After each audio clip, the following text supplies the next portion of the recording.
na nkombo na Nzambe mwana tatimolio mosantu na bandeko toyaki na nsima totangaki loyebo na Dawidi oyo ya toko sambo na mitano molongo moke ya sambo tosuki na oyo ya Moabe. Psaume de David chapitre 60 versets 7 à 8. Totangaki lisusu na mokana mibale oyo ya Moïse, Exode. Molongo moke ya yambo tosukisaki na oyo ya zomi na Salmo.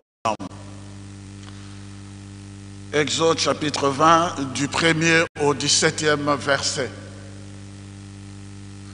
Sasa ipi tozali kotanga na Isaïe chapitre 9 verset 1 à 6. Isaïe chapitre 9 verset 1 à 6. Tokotanga lisusu na Daniel chapitre 12 verset 5 à 7. Oui, mon souci est calé sur la référence tout au long de la prédication. Naza kotanga na Bible nanga nazali na yango na version française. Yosoko za na lingala bien na Kikongo otanga yango na oyo zali na.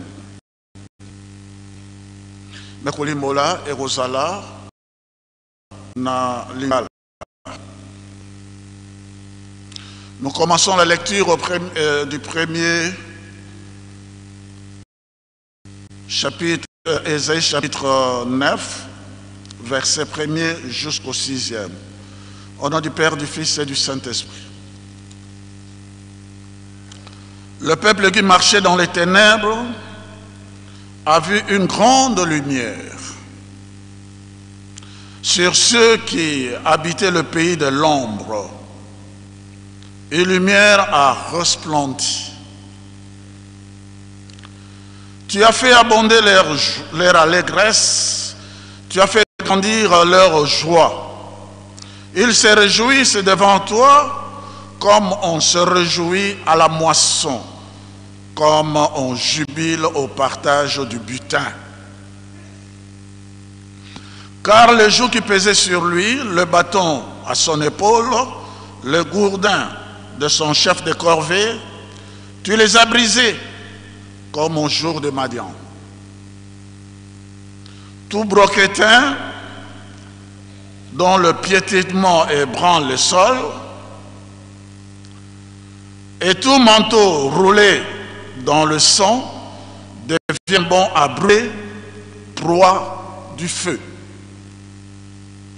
Car un enfant nous est né, un fils nous est donné. La souveraineté est sur ses épaules. On proclame son nom. Merveilleux conseiller, Dieu fort, Père à jamais, Prince de la paix. Il y aura une souveraineté étendue et une paix sans fin pour le trône de David et pour sa royauté, qu'il établira et affermira sur le droit et la justice, de maintenant et pour toujours. L'ardeur du Seigneur le Tout-Puissant fera cela. Nous passons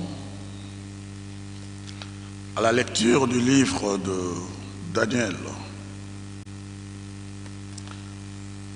Daniel chapitre 12, verset 5 à 7. Et moi, Daniel, je regardais et voici que deux autres hommes se tenaient là, l'un sur une rive du fleuve et l'autre sur l'autre rive. On dit à l'homme vêtu de lin qui se trouvait au-dessus des eaux du fleuve: quand viendra la fin de toutes ces choses étonnantes? J'entendis l'homme vêtu du lin qui était au-dessus des eaux du fleuve. Il leva vers le ciel la main droite et la main gauche. Et il fit ce serment par celui qui vit à jamais. Ce sera pour une période, 2 périodes et une demi-période. Lorsque la farce du peuple saint sera entièrement brisée, toutes ces choses s'achèveront. Au nom du Père, du Fils et du Saint-Esprit. Amen. Tobondela. Comme on entame tata mwana, tata molimo mon santo. Ngonga yango esili kokoka papa. Biso tozali basumu ki biloko bizanga ntina. Olokotaki biso na fulu na ekunde toya na ntina te papa. Etoyeko benga yo tata kimbango tata molio mon santo nzambe. Yo zali motei malamu. Ozali pe mobateli malamu papa. Totiki yo esika oyo nzoto ezalaka ka poso ya pamba yo moko. Yaka oyingela ote ya biso te ya nangai na bandeko banso. E bandeli pe suka. Teka ozala mobateli na biso. Mayoko pesa na biso e vana na kati na mitema na biso pe tosalela yango. E botambo mankama na nkama. Na nkomo na misato abule nzambe tata mwana tata molio mo santo. Amen.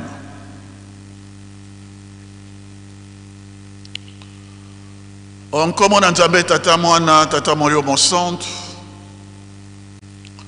Mikolo na sa tango ekesana. Lokola tozali na mokolo ya lundi, mokolo ya yamo ya mardi, ya mercredi, tout ça. Ezali kolakisa biso ete mikolo mikesana, te tokokoma na mokolo ya sambo ebengami sabata. Mikolo mikesana, bangonga pe ekesana.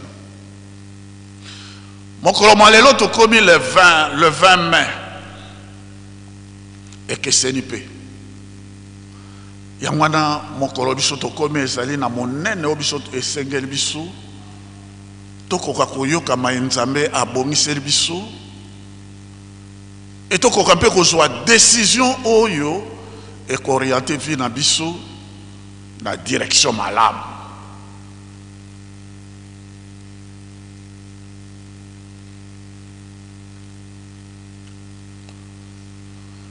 Papa Diangé na continue pour l'histoire. En 1947, le 19 mai, à Kobankina ville, province à Kinshasa, à l'époque Léopoldville. Et le 20 mai, à Banaki Moussala, à qui secrétaire et à gouverneur, la province à Léopoldville, M. Péguet, qu'on a na gouvernorat colonial belge.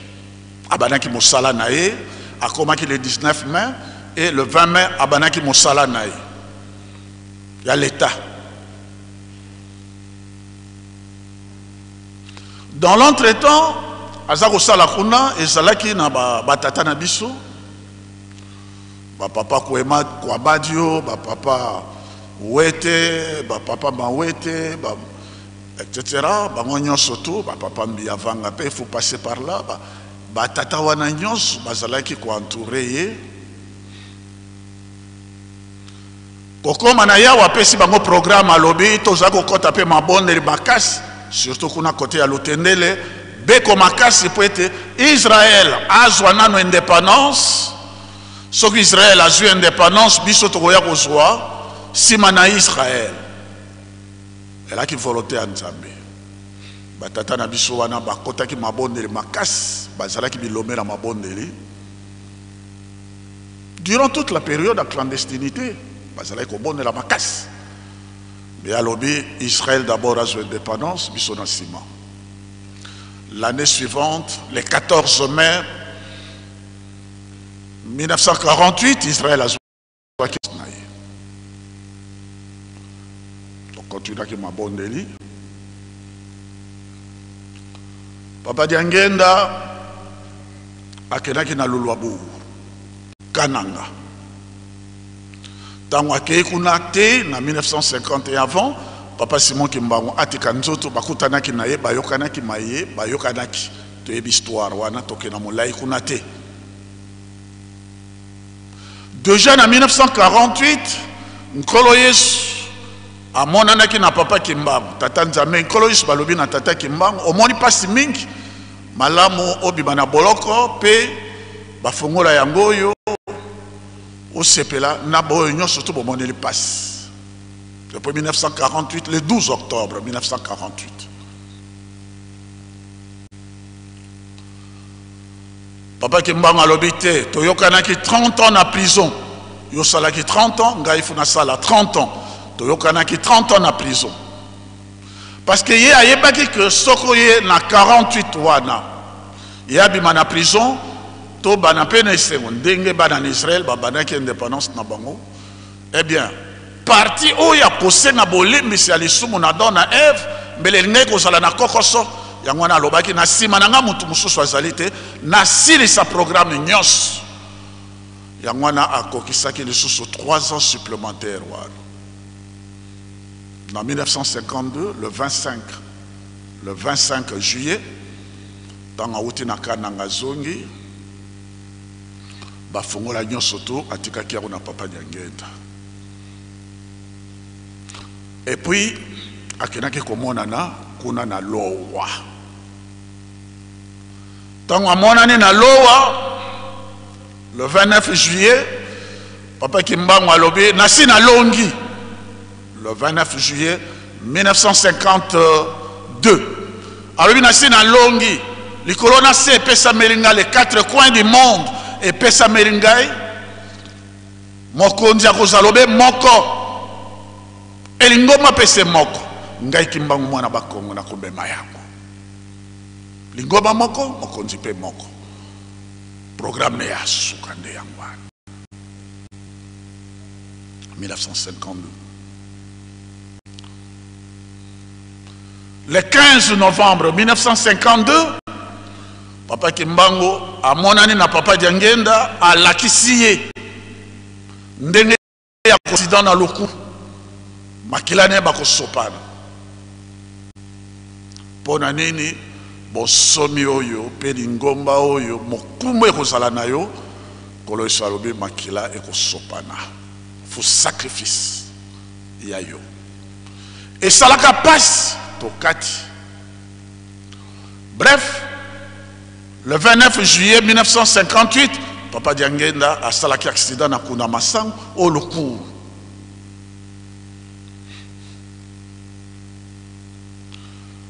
Dans le 4 janvier plutôt 1959 Maïmalekaki na Imka bisoto yebi yango oyo to bengango journée de martyr. Mais déjà tant que papa Nyangenda sali accident na ye na 1958 aleki étape ya Tumba na Kwilongongo avant Azongo na Kinshasa parce qu'il y avait 3 étapes. À partir ya Kwilongongo Mondele munganga oyo azalaki kosalisa ye amoni sur la na ye na midi wana tango papa auti na Tumba ye atala boye. Rien que tant au papa Nyangenda a commis devant médecin, Metali a crié. Nani a sali mosala ya boye parce que comme on a mot bâti au lieu ba pince ba graffé sans anesthésie. Même le docteur blanc pourtant. Ah mais c'est Satan. Mosala ya ndenge. Quel est ce docteur? Quel est cet homme qui peut faire ça? Et ça, la capacité, maman batata, sans anesthésie, tia ba grave dans notre amout. Et puis, bah, ça ici, et pour être, ça c'est une vraie page à histoire et à nécessaire. Tango, Mondele, ba longoli ba grave, nyon soto et seli, asalaki mosala, à lobby na ba infirmière à lobby na kenan ko pe mamoke na za ko ya ko zonga na après-midi parce qu'ils aiment akina moi repos tango ya ko zonga akuti na table na ye ya cabine médicale na ye ya ba médecin amoni télégramme papa Kimbangu akomela abi docteur salisa mwana nanga malamu abika soko abikite yona tata nona maman libota non vous aurez des problèmes avec moi. Papa Kimbangu akofa depuis 1900 depuis 1951 et là nous sommes en 1958. A tourné ma soeur, est-ce que Moutakota qui a un bureau? Non, vous avez fermé votre bureau Moutouté. Mais je viens de recevoir un télégramme de papa Simon Kimbangu. Abi funa soigner moi nané soko abikité, moi j'aurai des problèmes. Bref. Tango ya zo salaka azo tanga kaka télégramme à mon aboyé ba délégation ba mindele. Vraiment. Aïe. Balobi na docteur moto il faut akufa. Il faut akufa. Ceux qui akufité, tu auras des problèmes avec le roi. Maintenant le docteur était entre télégramme, il y a papa Kimbangu et Maloba, il y a délégation à Mindele Oyo au nom du roi. Soko a profité, tu auras des programmes. Parce que il y a Soko a Biki, Bisotokotika Congo Oyo. Papa Diangenda, c'est l'histoire que je récupérais de lui-même. Alobi, j'ai écouté très bien le flamand et je trouvais que le blanc était dans un dilemme. Il fait quoi? Dans l'entretemps, délégation, il y a Bamouta, Banani, Bandeko, Tango Bayoki, accident, papa, Bakomi pe la porte. Ma quel est le Kounanin? Oh non, Bayeko Kozwa, papa Diangeda. Akena kozwa lisungi na yekuna na Kinshasa. Bref, papa Diangenda a béni docteur, docteur ne vous en faites pas. Ngana zobima. Batouana bayeko lukangai. Pesa bangonzela ngana zokena na Kinshasa. Mais dans cet état tu ne peux pas aller. Abi non non, ngana kokom. Abi mais j'aurai des problèmes avec ton père. Abi non non non. Munganga lobi tu me signes un papier que yo bimaki na posa na yo moko. Si t'arrive quelque chose moi abi non docteur, il t'arrivera rien. Il a signé un papier. À côté ici le boko na posa mwana ba benga kango lukulu rachat. À côté ici le boko na il a sorti 300 francs belges. Appelé na docteur, merci de m'avoir accueilli et de m'avoir soigné. 300 francs belges. Rachat. Et, bref, papa est arrivé. Tant Abimi a commis les bosso, il y a Bamouta, Bato, Bayaki, Kozoye, Bazolela, Lobi, Bolela, Lokola, Nazali, Nabomo, et Nakufite, Bilaka, Nyonsu, Yatata, Nanga, et Koko, Kisama, Bolela, les sousté. Ti, Bakenaki, Nakinsasa.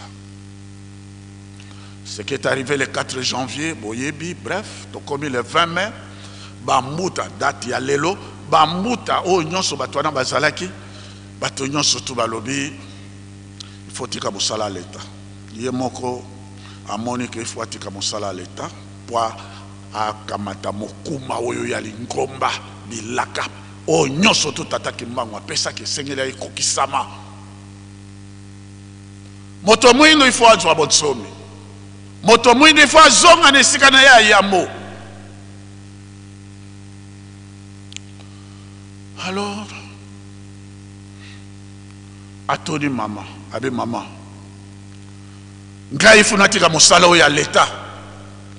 Funa kamata mosala oya tata. Abe oui, maman de akamata ki liloba ya soka lobi conseil wa nana position oyo zali na yango.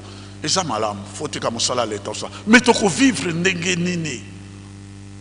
Abinga na koba na kosala bandunda, na koba na kosala musala na ngai, na koteka mikate, okolei sama, okomona pas cité.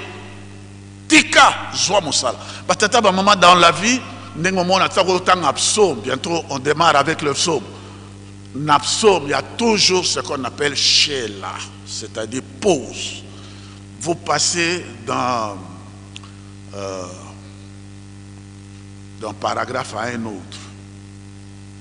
Il faut payer Sheila. Bon, bah, ça la musique, bon, bah, ça la chambre, bah, bien. Il faut payer. Donc dans la vie, il y a un moment où il y a un temps d'arrêt, au paiement avant de passer à une autre étape. La vie elle est faite comme ça. La musique, il faut payer. Sheila. Pause. Et le 20 mai aujourd'hui, ils allaient Sheila, ils allaient pause. Depuis ce batata, ils s'engagent qui tout tondawa, té na libanda place ils allaient souster. Parce que c'est un temps d'arrêt. Vous devez prendre une grande décision. Au Teki Mosala Oyo, le fonctionnaire le mieux payé, il y a colonie belge, le mieux payé. Pourquoi? Parce qu'il avait son salaire et il avait aussi les heures supplémentaires. Le collège Zalaki dans Makamu, il faisait des heures supplémentaires, il avait des économies. Tant qu'il y a Zakotika, plus de 450 000 francs belges honoraires, il y a Maître Croquet, il a payé ça de sa poche. 450 000 francs belges, lourd à l'époque. Il a payé. Il a l'économie. Et il a aussi payé Mbongo et Bakina, la caution de l'indépendance de la table ronde. Il a payé. Donc, à travailler en fonction de Makramo et Bilaka, il s'est sacrifié toute sa vie.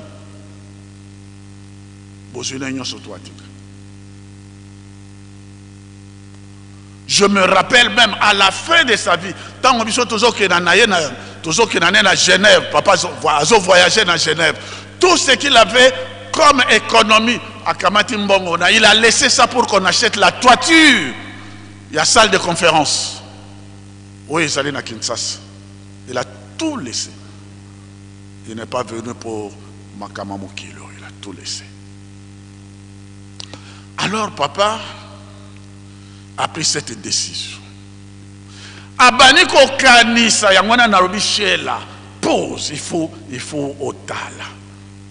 Avant d'un couplet à l'autre, avant de passer dans un refrain. Donc au salé refrain, avant de passer dans un autre couple, il faut que tu te reposes. Au salé examen de conscience. Batata ba maman. Papa Diangé na bani kotala depuis 1927 tant oya zalé ko laksabaninga naye bazako sakanazo laksabango yelu sele minanke monango ndenge ekozala azoko laksabango makamo wana ebele penza zo laksabango et puis en plus tant on passe zalaki mingi maman Mwilu alobi na papa kimbanga habite biso kokate yaka kozwanga na ba avion eyaki mpona kozwa bango bakende avion zelate bazo kota te na avion maman Mwilu ya kokoma presque bango nyo surtout na retard papa kimbanga alobi na maman Mwilu tuna mwana na yo papa Diangende soki bino bokomi na retard avion bozuite botuna e mwana po ani no sali bo abi mama papa bandeko na ngai yo biso to salelaka to sakana bo to zalaka na bango bandeko na ngai yo soki tata azwi biso to ke na ebi ke mokili oyo papa ko boma yango bongo na bandeko na ngai bato nyonso to batikala ba mona mpasi bango misato depuis leur tendre jeunesse bazalaka na souci ya biso abite tika to mona mpasi na bango poto bikisa bango to yaki po na bango. Et tant que comme le 20 mai, Abaniko Sala a visité Bamboula Wana Nyon surtout. Ah Michel, je prends la décision. À Kamati Mukanda, le 20 mai, à Kamati Mukanda, Alobina maman n'a signé, maman Alobi signé, a signé Yango. Ils ont pris la décision. Et accueillir Yango, accueillir Pesa, na gouverneur. Gouverneur a Tania sursauté. A dit, monsieur Joseph, qu'est-ce que tu fais là? Tu démissionnes, mais qu'est-ce que tu vas devenir? A dit, non, je dois faire le travail de mon père. Mais tu vas faire, qu'est-ce que tu vas devenir? Banana Tongoté, ça c'est seulement après-midi. C'est ta décision. Il a pris acte. Et ça n'était fini. Il a quitté. Il a quitté un magnifique bureau.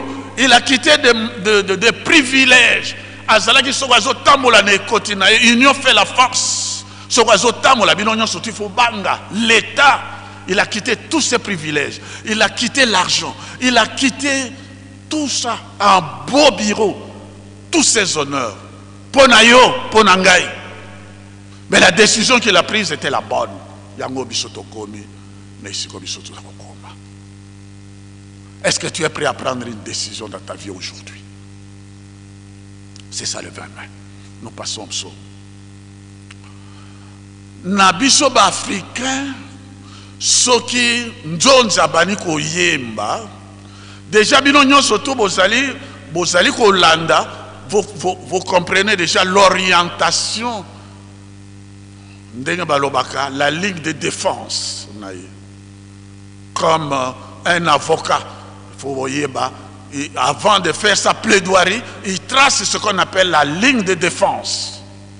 Et Nzembo, Yangonde et Lakisaka, moto yazakote, moto alingi koloba. Direction na ye akozwa akokenda na ndenge wapi.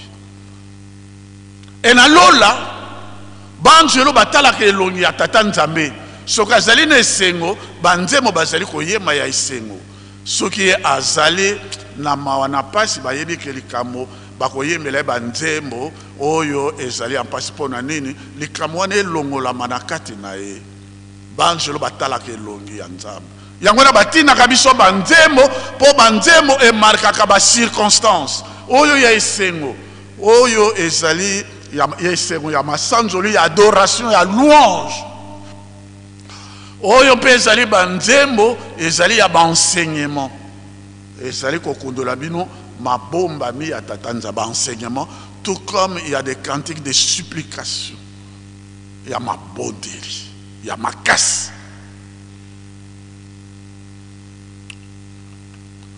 Psaume 75. Et l'objet l'obiko ekouta ni na nord ni na sud ni même en Eden, pardon, na désert l'obiko ekouta l'obiko na yo ekouta ni na nord pardon na est ni na ouest même pas na désert. Le salut ne viendra ni de l'Orient ni de l'Occident, même pas du désert.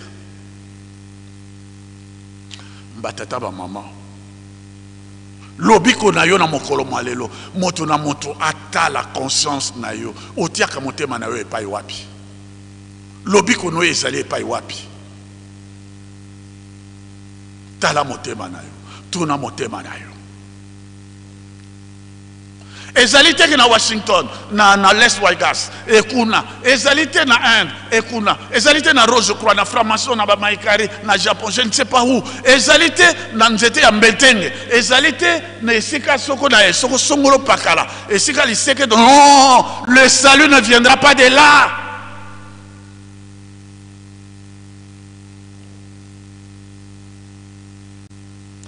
Le salut c'est Dieu qui juge. Il abaisse l'un, il élève l'autre. Ntomwa na yo, ko tomwa maya moto, ko kitisa maya moto. Ezali jugement ya tata Nzambe. Ndenge psalmiste ayebisi biso. Ko tomwa, maintenant ntomwa na yo, ko netolama na yo. Position oyo esengeli yo occupé. Et ko ute pa ya wapi? Et quand vous tenez l'eau moto wanate, vous t'as Japon, na chaîne, na bik, na nani. Non, la Bible ne dit pas ça. Et quand vous t'as dans cet ambetenge, te toko nesika songolo pakala. Non. Un jour, tango yaki na conférence internationale sur Papa Simon Kimbangu. Et Papa Toto Salakine, je ne veux pas citer les noms des gens. Aoye Yepsangay, Alobi, j'ai une confidence à vous faire. Je dis quoi? Abinaza nandeko na camarade nanga moko. Camarade wana Alobi ngali kamomoko esunga professeur d'université, Motuna Mayele. Tango Yakobi Mokonzi, balobi na ye balobi ki bokonzi oyo ozwi. Foto memayo kuna na masina na kimanzi nganga moko azali kuna yende akopesa eloko na moto po okoki kozala mokonzi boye te. Alobi na ngai, permettez de citer paix à son âme, c'est le professeur Kanza qui m'a dit ça. Puisque c'est vrai. Il était président, moi j'étais vice-président, première conférence internationale sur Papa Simon Kimba. Aïbisinga Lobi, mon ami ce professeur, Aïbisinga Lobi, memaye nanda kwanganga, balongoli bilamba, il est resté nu comme un ver de terre. Vandisa ye na nzungu moko, likolo ya nzungu, et na kati ya nzungu wana, il y avait un serpent, et le serpent croissait na kati.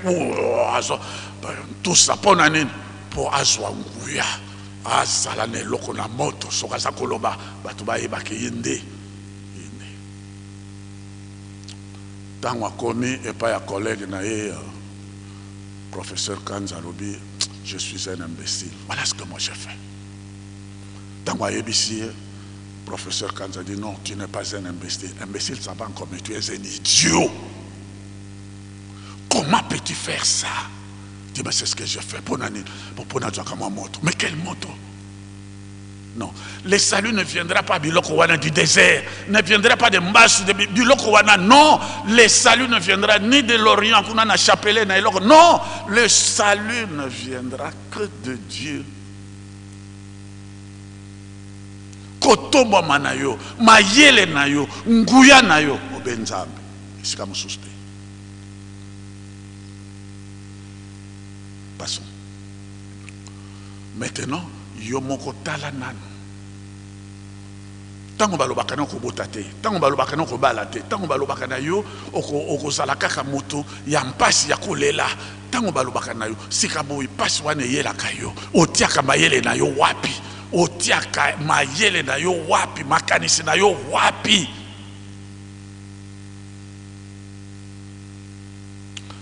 Mbatata ba maman.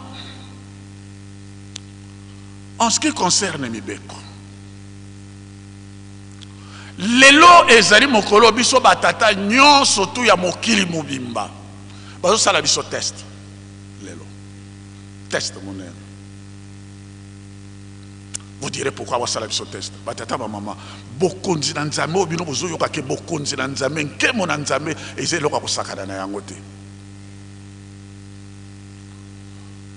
Oye baza koloba na biso ke bonsomi ya molimo nzambe akosala likamo esalama nano te uta mokili esalama ezali likama kosakana na yango te batata ba mama bokonzi na nzambe ezelo kwa kosakana nkemo na nzambe ezelo kwa kosakana na yango te. Moïse il était grand architecte bâtisseur, il y a ma ville, il y a grand Séti le roi, futur pharaon élevé dans toute la science de l'Égypte. Moïse Nzambe apesa ki ye bokonzi nguya nyonso tu. Mais avant Nzambe, Moïse a nyata makolone d'Égypte pour libérer les enfants d'Israël. Dieu lui a fait faire un dernier test. Bah vérifier Moïse. Il n'avait pas fait la circoncision. Abi yonde boto sali kozwa mokumba, mais yo moko zanano na circoncision. C'est Séphora qui a circoncis Moïse. Et ça n'a qu'à ta Bible. Biso na mokolo malelo nzambe abongami po ete moto mwindo azonga na esika na ye ya yambo. Mais maintenant nzambe azosala ni dernier test. Test yango nini ya maturité spirituelle. Est-ce que to koli na molimo? Parce que nzambe aza kotala sonyo biso toyoki saki ye na ebandeli. Il avait 40 ans, il était jeune, azalaki moto na makoki manso. Azoloba na nzambe, moi si oyo pesaki ngai yene buta pesi ngai yango na le na bonjoto azalaki mbinga motu munene tout ça nzoto mate physiquement âgé tout ça tout ce que vous voulez, mais spirituellement il n'était pas adulte malgré Matteo yo nzamba azalaki ko pesa il n'était pas adulte akola kité. C'est pas lui qui pouvait dire moi si yo pesa kingai yango na pesa kingai non. Et Dieu se souvient tous. Et ça l'a caillé pas si la carte n'a moté matata nzambe kamouan.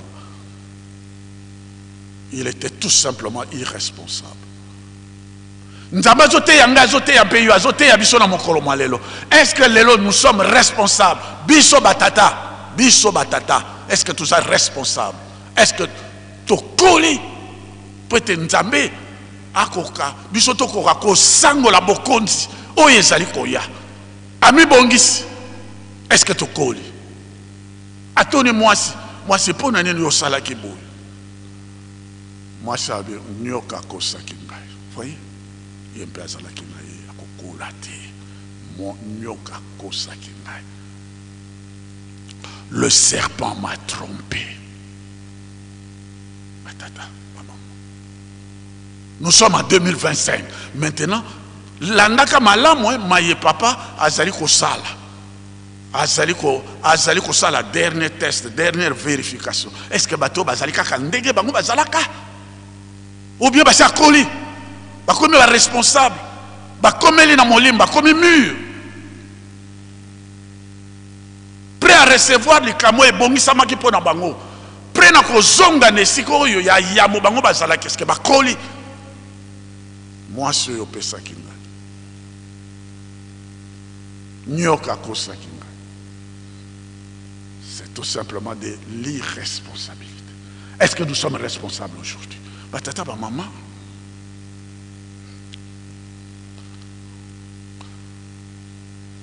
Matin nzama zo pesa biso na mokolo malelo na ndenge na ye na bonzame na ye.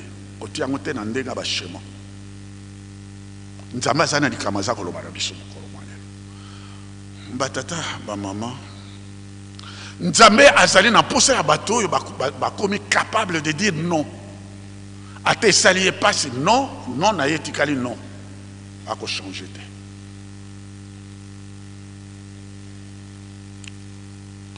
Dans le 13e siècle, tant on tata Nzambe nan kolo Yesu apesi rapport, mbeme moko azali libanda a côté na noté. Molimo mon centre sengeli aya vers le 13e siècle. Na biso to yoka ki yango na de tout koloba. Tata molimo mon centre avant bana mosala na ye atamoli na mokili asali rapport na ye. Abitango ngana za ko kita na mokili kolata nzoto na kosala mosala nanga esika na moto mwindo. Dès que tata Nzambe ayoka ki komo ya moto mwindo akanga na lola. L'homme noir. Maintenant kanisi soni oyo na pasi oyo asala ye tikala. Porte wana kutu ekangama. C'est seulement en 1948, le 12 octobre que Fongwamaka. L'homme noir. Akanisi maintenant mpasi oyo makamo e makoye la bango po ete ndenge ya lobaki maintenant je fais toutes choses nouvelles. Apocalypse 21 verset 3-7. Maintenant ngana ko zongisa makamo nyonso asika. L'homme noir abano kanisa ndenge ya kelaki ye maya pesa ki na ye soni ya yokilaki ye azonga lisusu pona moto mwindo. Lola mobimba banzemo nyonso to bio ekotaki. Ah, mais du Cambodge kolo Yesu atelemi alobi tata yo simaki ndayo lobaki ete soko nga na ke na mokili nakufi makila na ngai esopani moto nyonso akosenga bolembisi na kombo na ngai akolembisama bongo moto mwendo soko asenge bolembisi alimbisama te mpo na nini. Yangwana soko siminda ya te sali yo passe oko bongo la malobate. Yangwana tata Nzambe andimaki. D'accord. À partir de 1482 par là 84 découverte du royaume de Congo à Moto Mwindo a kenaki d'abord un esclavage pour plus jamais ce que tu as fait. Tokei na bo moto moni passe. Moto bazo bengana ye na zama lokola moloko bakangi ye bazo teka ye. On a traversé les océans. Kokenekuna, d'abord l'Amérique latine et puis plus tard vers 1619 kuna na les États-Unis d'Amérique. Donc ma histoire mon l'a été. Pas moto mwindo amona ezali ndenge Moïse alobaki plus jamais ça. Et ben en Israël balobaka toujours plus jamais ça qui bomu ya moto mwindo plus jamais ça batata ba maman plus jamais ça Sokotali na histoire. Ajouter à cela la colonisation systématique, maboko bazo kata yango pour la production, il y a batono ya caoutchouc, bazo beta biso ba film. Plus jamais ça. Tout le monde a passé.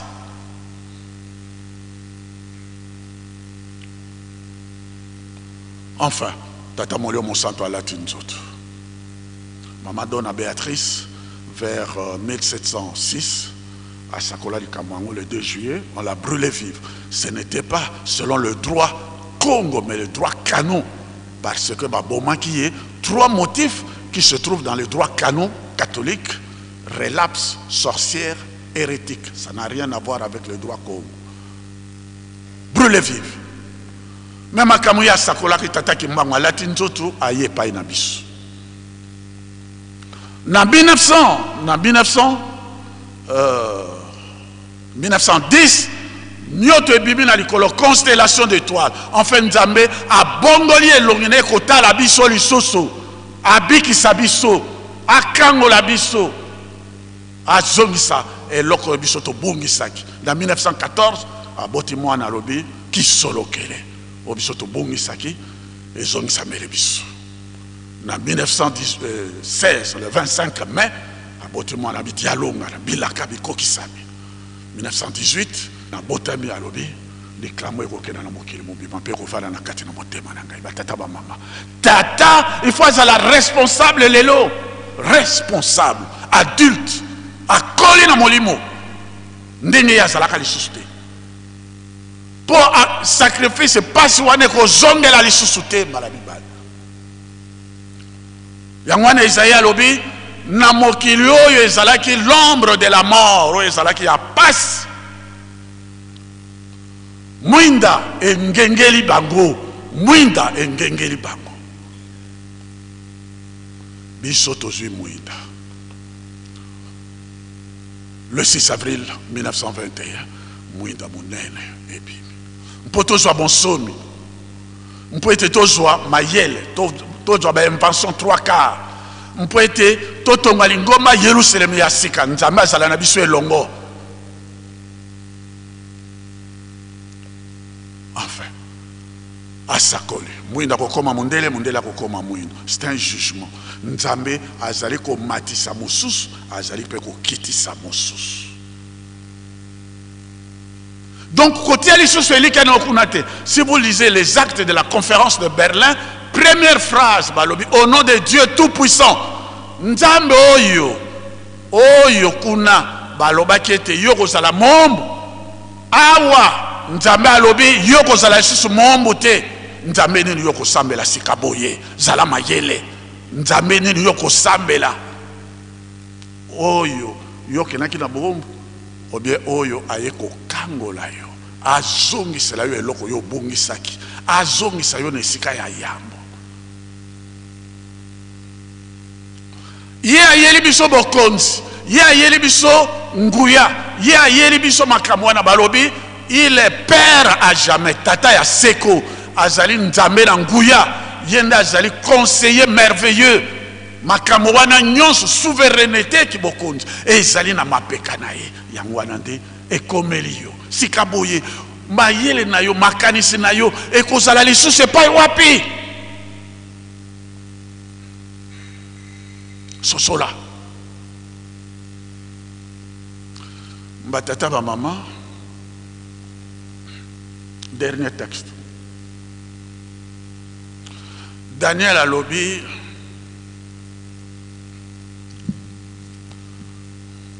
amoni bato misatu, moko na ngamu, oyo azali na katikati, oyo azali na katikati na bango, na katikati na bango, oyo ngamu, oyo azali na katikati na bango.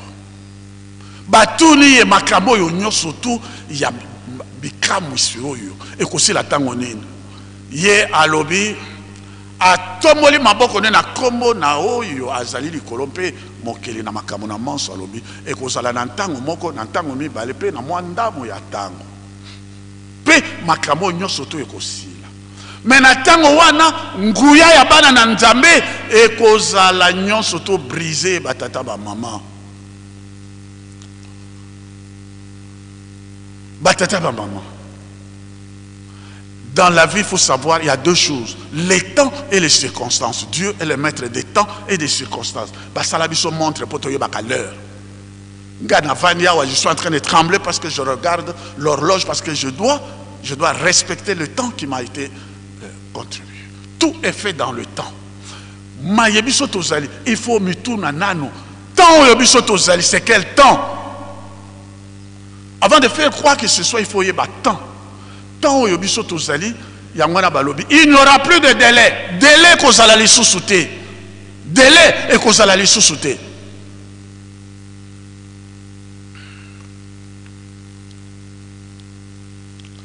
Ézéchiel a l'obaki di kamo ya délai.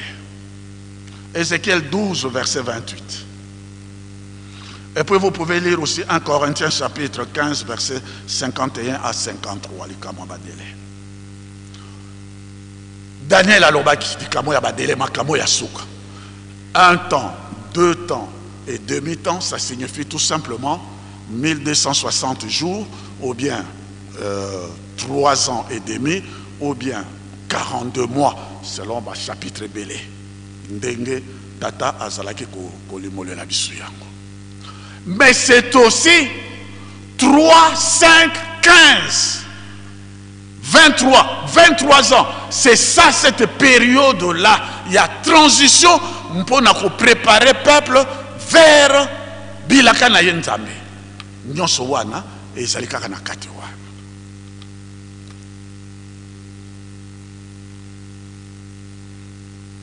Il n'y aura plus de temps. Batata va maman. Il n'y aura plus de délai. Il n'y aura plus de temps. Et pourquoi? Parce que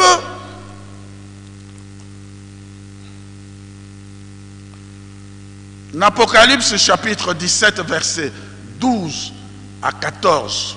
Je donne le chapitre. Apocalypse 17, 12 à 14. Kuna balobi les 10 cornes, badjaki ki bokonzi. Mais ba pesa ki bango délai à 1 heure, ki bokonzi na bango 1 heure. Pendant 1 heure wana etume kozala makas. Qu'est-ce que ça signifie 1 heure? 1 heure ça signifie 1 siècle, 100 ans. Ce retang dans 2 Pierre chapitre 3 verset 8, un jour est comme 1000 ans. Et donc 1 heure, ça veut dire 1 siècle, 100 ans. C'est ce qui est écrit dans la Bible.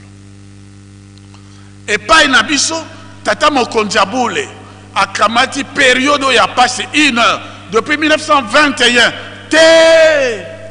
tu es kokoma na 2021, tant que biso to komi yango, to sali 1 siècle. A sali inauguration où il y a musée, 1 siècle. Mais pendant 1 siècle, centenaire, bituma ya makasi.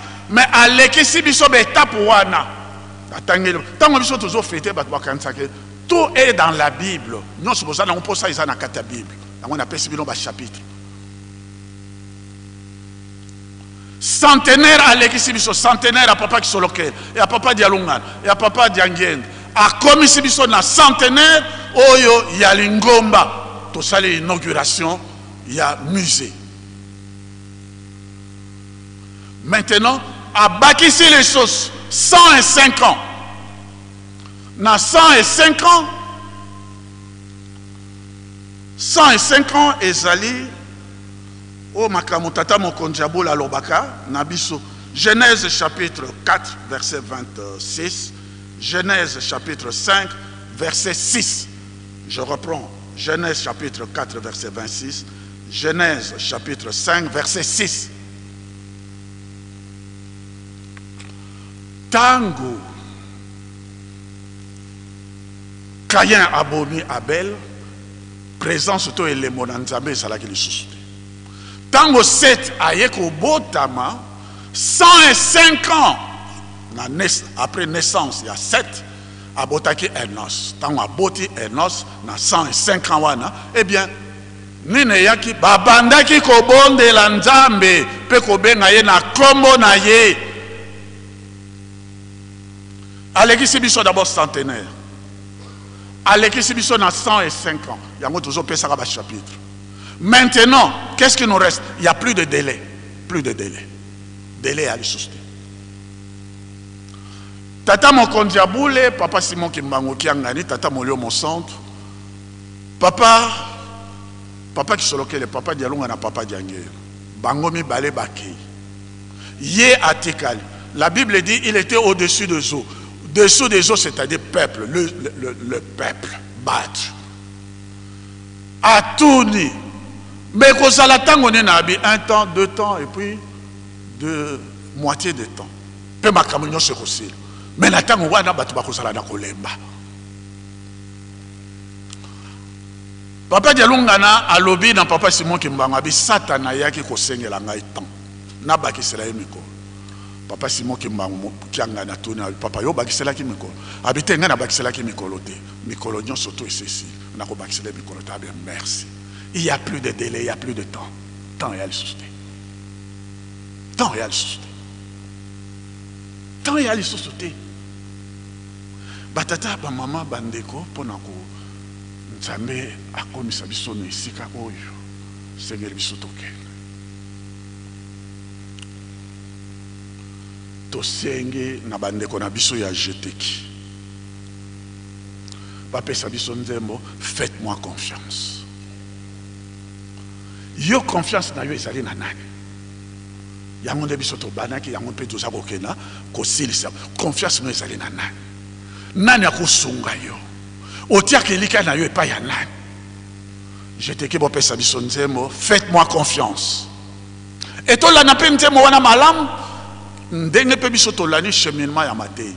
Confiance na yo kopesa na nani? Nani akobongisa yo? Nani akonetola yo? Nani akokomisa yo na esika ya elaka?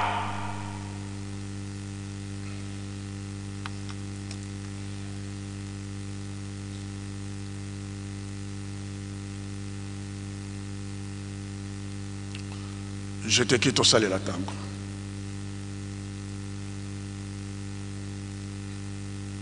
Tola nanzembo.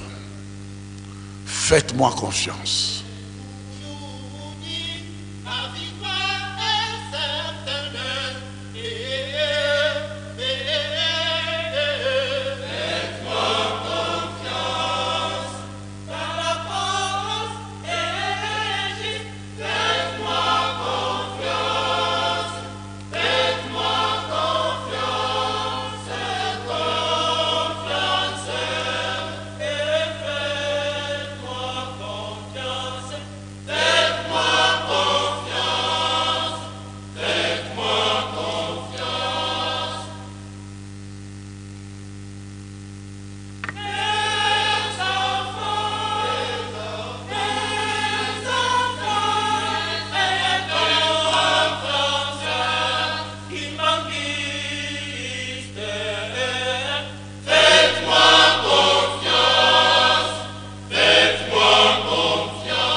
Merci.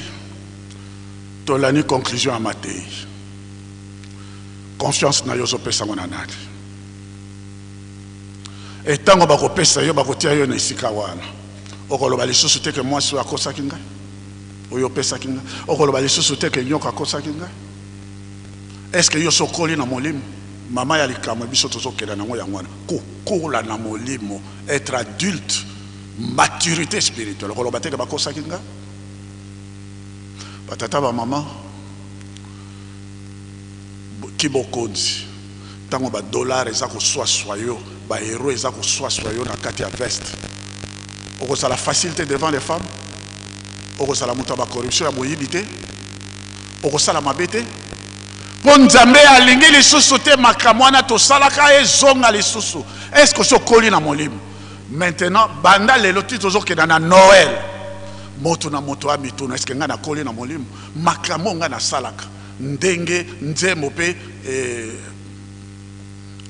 modérateur ali misanga pour le temps mais toye makanzembo vamana sila ndefi bana ndosia tata simo ngakidia kawa voto kididio vamana sila ndefi bana ndosia mfumo Yesu ngakidia kawa voto kididio ndiatolo zambi amana sisazo ngakidia kawa voto kididio ndiatolo zambi amana sisazo ngakidia kawa voto kididio yo zalaki moto na moyi moto na kobo zalaki moto na kisi moto na ba chaîne ba biloko wana nyos olapakanda yo komaki mondi maintenant papa alobi biso toza ok batata. Est-ce que vous pouvez vous imaginer un seul instant? Botala non makamaleka ki yao. Ba mama ba yaki d'accord. Mais ba ndeko na biso parce que Daniel alobaki bato na mayele ba ko comprendre. Ba ndeko na biso oyo bazali na ba kokoso des personnes vivant avec handicap. Est-ce que bino boso mona bango bazo kotisa bango na kilongo? Azali na kokokate ba matisi mpeta simba nzoto ya papa Kimbangu toute la journée ba kotisi bango na kilongo.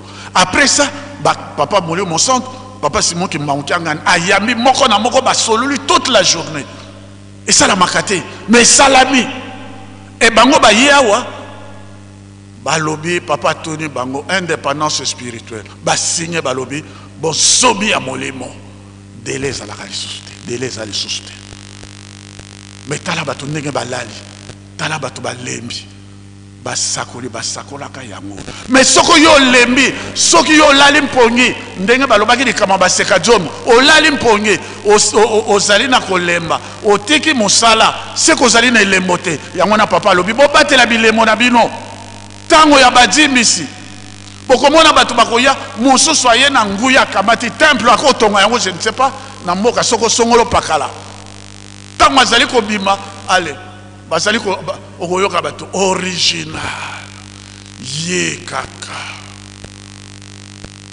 ndenge nkolo salobaki maloba na nkolo ya nzambe ko koleka te alobaki les séducteurs viendra avec la séduction akoya kopikola même les élus bazolanda bilanda landa te temps esili menge bakomona bango jobala preso jobala bato ebele est-ce que yo koloba te ke bakosaki yo olandaki te okweyaki te bato lolenge wana bakosangola bokonzi na likolo te lelo kaka lelo yo ti tokokoma Noël tubela bongama liboso na nzambe na yo Noël ezala véritablement Noël pour toi et pour moi nkembo na nzambe na likolo na bisika eleki kuna et kimia na se na bao nzambe asepeli mo papa diange na ajouté bolo bakaboy nkembo pe kimia na likolo nkembo pe kimia wana nse po tata molio mo centre azali na biso eloko tika nzambe akotisa lite yo kati na ngai kati na bino tokola na molimo tosangola bokonzi na nzambe na komonisa tobule tata mwana molio mo centre. Amen. Prions. Notre Père qui es aux cieux, que ton nom soit sanctifié, que ton règne vienne, que ta volonté soit faite sur la terre comme au ciel. Donne aujourd'hui notre pain de ces jours. Pardonne-nous nos offenses comme nous pardonnons à ceux qui nous ont offensés. Ne nous laisse pas tomber à la tentation, mais délivre-nous du malin, car c'est à toi qu'appartiennent dans tous les siècles le règne, la puissance et la gloire. Au nom du Père et du Fils et du Saint-Esprit. Amen.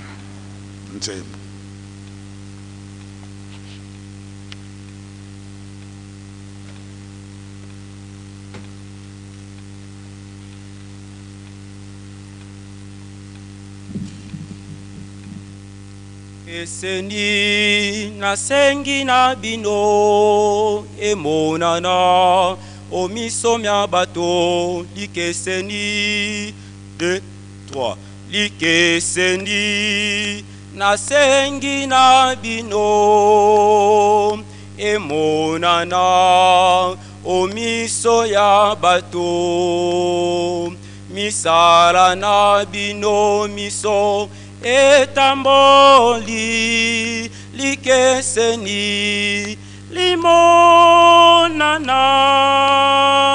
likeseni nasengi na bino emonana omiso mya bato misala na bino miso etamboli likeseni limonana mema mwinda mwayo mondimi ya kimbangu lakisa ya sonlwe te yozali mondimi atabafingi atabatyoli likeseni limonana atabafingi atabacholi likeseni limonana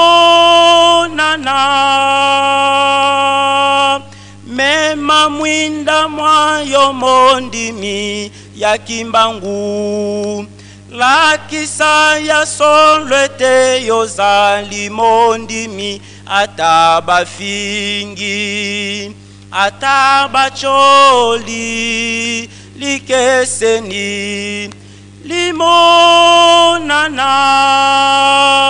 atabafingi atabacholi likeseni limonana